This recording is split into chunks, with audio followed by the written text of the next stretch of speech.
Tonight, What is your vision for the relationship between both countries? one-on-one with the Colombian ambassador. We need a direct connection from Bogotá to Port of Spain. How realistic do you think that is? From air travel to agriculture. How do you feel your nation of Colombia can aid Trinidad and Tobago that has a food import bill that ranges $7 billion? Now, on CNC3, Colombian Ambassador William Bush. Ambassador William Bush, thank you very much for joining us in the program. Appreciate it. Thank you very much. Ambassador, you've just spent a few months here. I just imagine, what is your first impression of Trinidad and Tobago? My first impression, and after 5 months, I have been received here very well, with a very welcoming from the community here. I'm really happy. My family is happy, and I'm looking forward to work with this great country. You said when you arrived here that, the part of Colombia you grew up in had a very strong Caribbean influence. Has it been difficult, or has it been very easy then for you to sort of settle in? Yeah, I think so. I think so because it's a strong connection. I was reading last night, in the past, a lot of immigrants from Trinidad used to go to San Andres, the town I born. So it's a connection. I was reading also that in history, we received from Trinidad doctors and photographers was famous on my small island. So we have a pretty strong connection that goes back several decades. You've come to the Caribbean when the Caribbean community, the body that oversees the Caribbean and interconnects the region, marks 50 years of diplomatic relations between each other as a community. What have you made of the Caribbean community and the work it has been able to do over the last half a century? I have been close to CARICOM for the last 25 years. I think they achieve a lot of important issues for this country.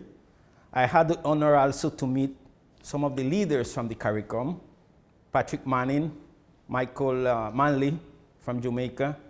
So, and I was honored to be in the 50th anniversary.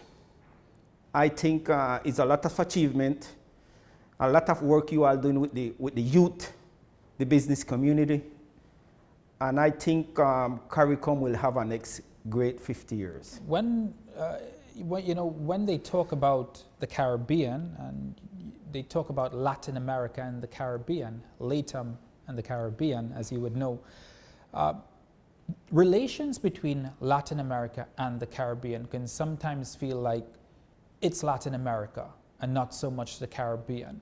How do you plan to address that? I think Latin America and the Caribbean are so close.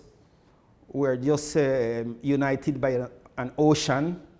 So what I'm increasingly doing here is to put my country, community, my sport, my artists, engineer, doctors, company, trying to integrate with people from and company from Trinidad. Where is the relations, the bilateral relations, what state is it in right now between Colombia and Trinidad and Tobago? I think it's in the best state right now. We have more than 50 years relation, and it's going to get stronger and stronger. But I think it's in the best place right now. What is your vision for the relationship between both countries? Okay, when I leave here, in a couple of years, I want all Trinidad community at least know where is Colombia. Know that it's 50 million people there want to have connection with Trinidad. All right. When we look at trade relations between both countries, it has come somewhere, but there is also a lot more that can be done. What are your thoughts on the trade relations between both countries? Okay. We have a free trade agreement with CARICOM. We're asking CARICOM to upgrade the list of products that have preference for both sides. And also I was in a meeting with the Minister of Trade, and we was talking about to do some kind of agreement for services. So that I had the first meeting with her, so we're going to in the second meeting, we're going to develop more that that conversation. You've mentioned before in this interview that Trinidad and Tobago has a long storied history, a well-documented storied history of engineers traveling to Bogotá and different parts of Colombia, as well as our photographers, believe it or not, to take images of Colombia, a very picturesque country in itself. What other fields of interest do you see Trinbagonians being able to invest themselves in your country? I have two things I can mention. I had a meeting with the principal at the university. I want to increase the relation between all the universities from Colombia and from Trinidad so the student can have exchange. The student can go to Colombia, have a semester and come back, and the university here validate the subject. The next thing I want to say is that we have around 5 huge Trinidad companies investing in Colombia. So I want to increase that. How do you plan on increasing that? Has conversations already started? I already visit most of the manager of these big companies, and we're going to get better when we make an agreement, like in two agreement, the services agreement between the two countries and investment agreement. With those two investments, we can put the companies together more. What sector is this are we talking about? It's going to be all the sectors, but the negotiation will start and will be between the two countries to decide. You've mentioned about the free trade agreement between the Caribbean community and Colombia. Has that free trade agreement between Colombia and CARICOM really, has it seen all of the fruit that it can bear, or is there still a long way to go to really look at this free trade agreement and to build on it? Well, I was one of the negotiators in those days, in the 90s, for that agreement. So from there to now, we achieve a lot. And we asked in CARICOM to please extend the products that can go from here to Colombia and from Colombia to here with special tariffs. See, we're working on that, and it's a lot to work. Where do you, it sort of draws me back to the question, how far do you think we are away from such an agreement, given that you've been pushing for this since the 90s? I believe 2 years, in two years' time, we can reach that. And with the current crop of leadership in the Caribbean, have you received such support, do you feel? Oh, yes. Yes. Coming up, is Colombia the answer to TNT's agricultural woes? How do you feel your nation of Colombia can aid Trinidad and Tobago that has a food import bill that ranges $7 billion?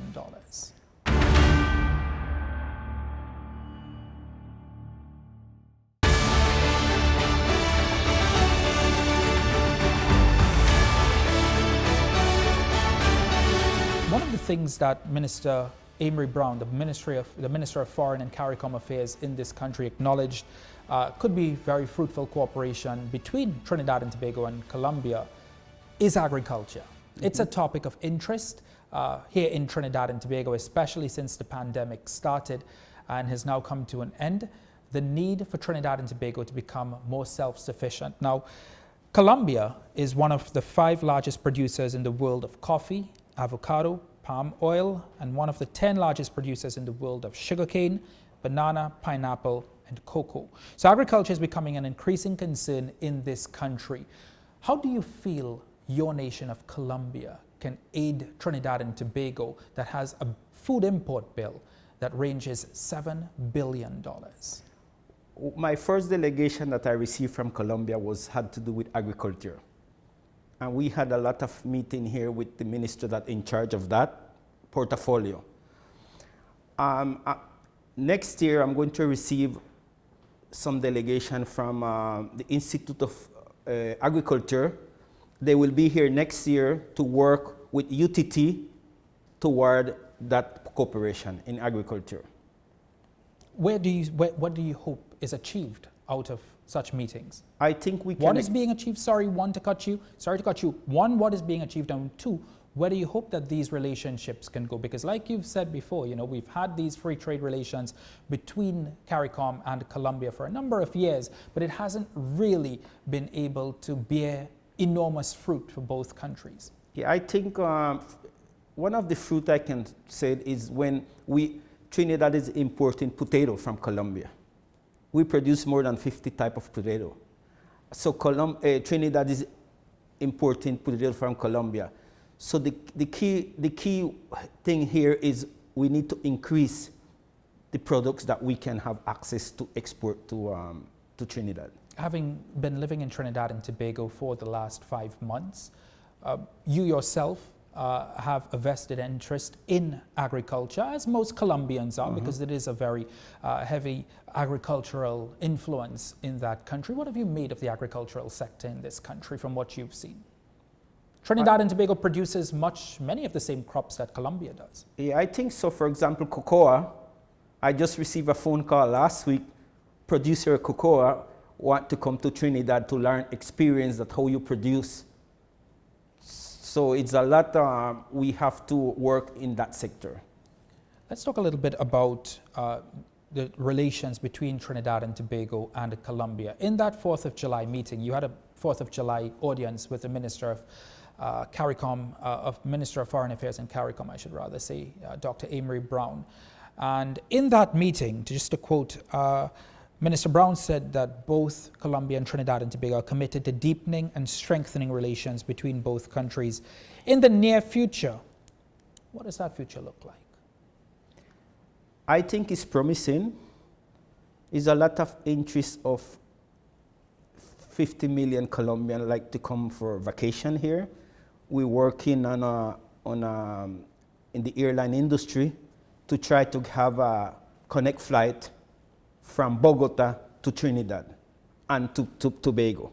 We also talking to the government airline, so if they can do that trip, that flight from Bogotá, Trinidad, and vice versa. Do you think tourism is a viable alternative to different sectors that have been lagging behind in the relations? Oh yes, tourism is important. But do you think it's realistic? Realistic, we have to work on the airline. We need a direct connection from Bogotá to Port of Spain. How realistic do you think that is into the future? I talked about it with the Minister of Trade, and also I'm talking with private sector from here. That is an advance. And Trinidad and Tobago to Colombia, you've mentioned that you'd like to see a lot more exchange programs between our universities, between our schools. Next year, a delegation from Colombia will visit the University of Trinidad and Tobago. On that end, what do you feel Trinbagonians can really get out?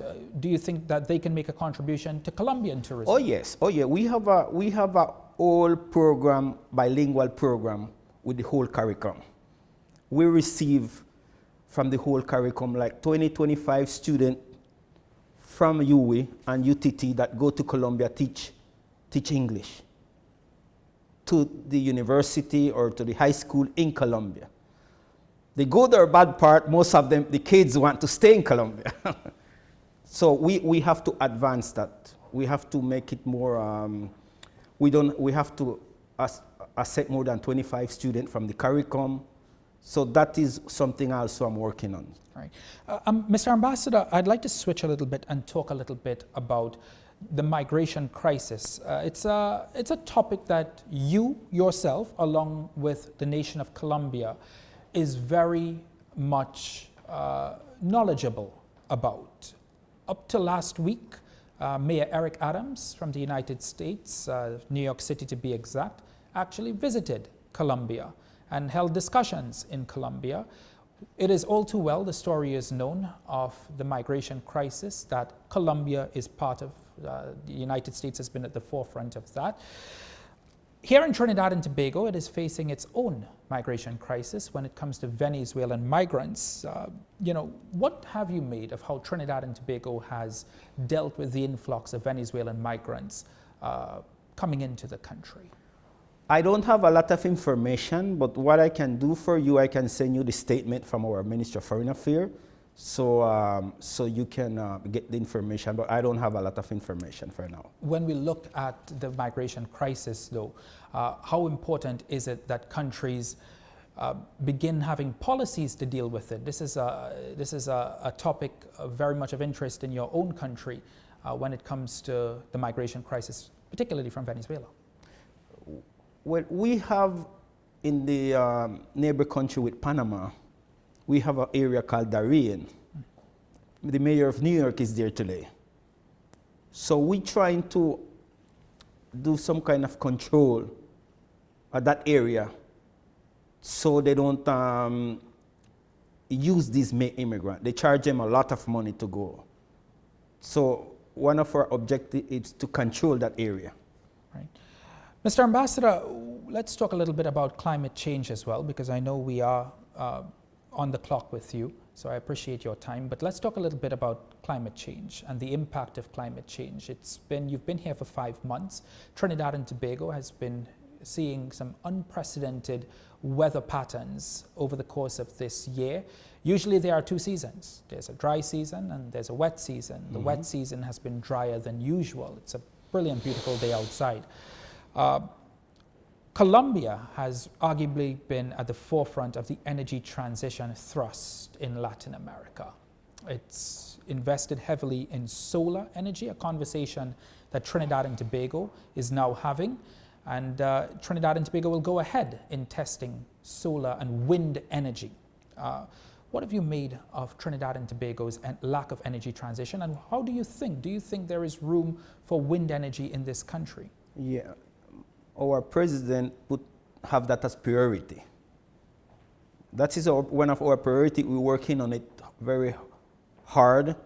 And I think in my conversation next semester with the other minister that I have to visit, we're going to definitely talk about that topics. Yeah, because, and forgive me for laboring on this point, but when it comes to the CARICOM region, of which you're so familiar with, the impacts of climate change haven't been felt like this ever before.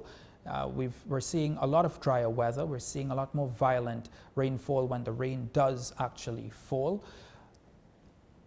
Has the international community been fair to the CARICOM region in climate financing? Oh, I want something between our 2 countries. What my second delegation, the first one was agriculture. My second delegation was people from an island called Providencia. They had a rough hurricane, number 5 hurricane. So we brought the community from there. They come to Tobago and they work with the community emergency alert. So we're working on that between the 2 countries and between these 2 small islands. And in next year's second quarter, we're going to give a report about the exchange they are doing between the 2 islands and the 2 countries.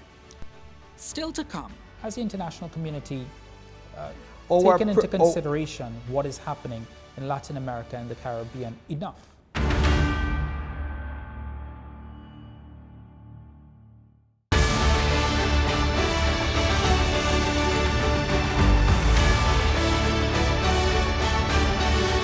International community taken into consideration what is happening in Latin America and the Caribbean enough?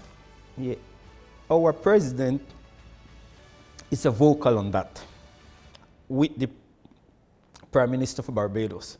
That is one of our priority.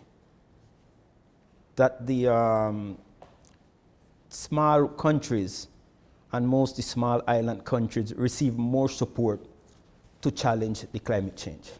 What do you hope is achieved then, if I should ask you, out of the United Nations Climate Change Conference that comes up in November, at the end of November into December? I hope... For Latin America and the Caribbean specifically, by the way. Yeah, I hope in that meeting, each country make a commitment to support Latin America and the Caribbean in this issue. How critical is it? I think it's critical, and we can, everywhere you go, every country you go, that's what everyone's talking about. I was in Cartagena, I was in Panama 2 weeks ago, and you can feel it, you can feel it. Everyone complaining, the place is so hot, and so it's something that all countries have to take seriously. Do you feel that this is one point of reference, and you've made it? You've said that conversations have already started between both countries when it comes to the energy transition. But wind and solar energy, it's viable in some parts of the Caribbean. Solar energy, not so much here in Trinidad and Tobago. But can we see, or should we be seeing more partnership on this front between Latin America and the Caribbean, given that Latin America is also facing unprecedented patterns of change in the climate? Well, I want to say this. We open some bid for foreign company to invest in that industry, the solar panel. So I just inviting the Trinidad business community that is an opportunity to invest in our country, and from there invest in Latin America. All right. You've mentioned Latin America. What do you make of Latin America and the politics of Latin America these days? It was once labeled as one of the most interesting parts of the world by our great Nobel laureate, Derek Walcott. Okay. Oh, yes. I love Derek Walcott from years. Yeah. So Latin America, it's a special place. You have all the culture, all the languages. So making it so diverse, it becomes special. What's happening right now, we just observe, but next year going to be more interesting. Why do you say in the that? politics? Why do you say that? Because things is changing. Things is changing. It's cycle, no? It's cycle. Latin American politics is a cycle. I think the Caribbean also. We had a cycle in the Caribbean in the 70s, the 80s, and the 90s. So in Latin America, we had a lot of movement in the 70s. 80s was calm, and then in the 90s we get the Chicago Boys and everything, all those things. And so now it's going to change. It's going to be more focused in ideology. The next 10 years, politics in Latin America are going to be based on ideology. What ideology are you referencing? Ideology like,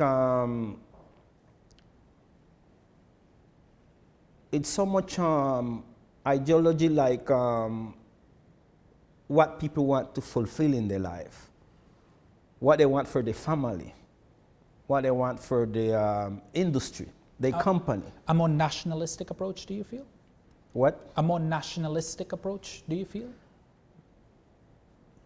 I think some country will do nutrition. I think some country, and not only Latin America and the Caribbean, the world.